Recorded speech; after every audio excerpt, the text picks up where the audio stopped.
It is good news for Kenyans as the cost of electricity will come down with effect from the end of this month. In his Christmas gift to Kenyans, President Uhuru Kenyatta announced a 30% reduction, meaning in the December bill, electricity users will pay 20 shillings for a unit of electricity, down from 24 shillings per kilowatts hour.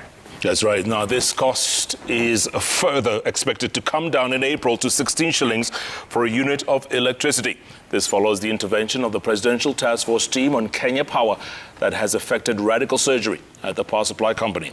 Our very own Sam Ogina has more. Power reduction will be staggered in two phases over a period of 5 months. Under the first phase, the government will lower the cost of power by 15% by sealing commercial losses such as illegal connections and system losses, which currently stands at 19.9%, by upgrading the transmission lines. This is expected to result in lower cost by unit of power from the current 24 shillings per kilowatts to 20 shillings.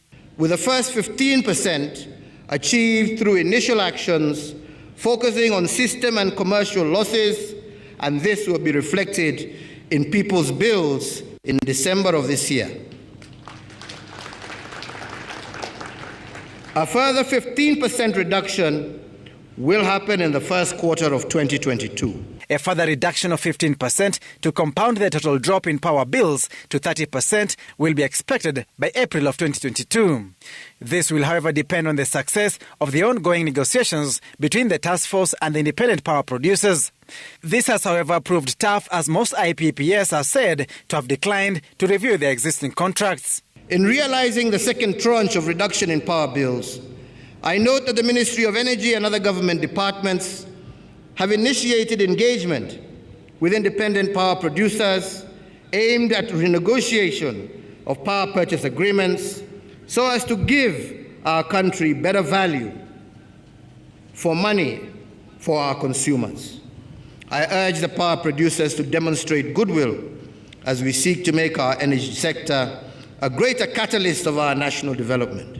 In restructuring Kenya Power to bounce back to profitability, the Steering Committee and the Energy Ministry purged the entire supply chain department at the utility firm. Kenya Power suspended 59 top staffers to pave way for a forensic audit of the company, who were immediately replaced by a caretaker team appointed to plug the gap.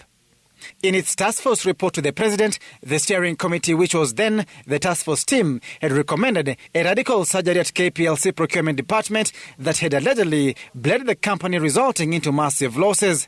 The company is said to be holding dead stock, including transformers, amounting to over 5 billion shillings.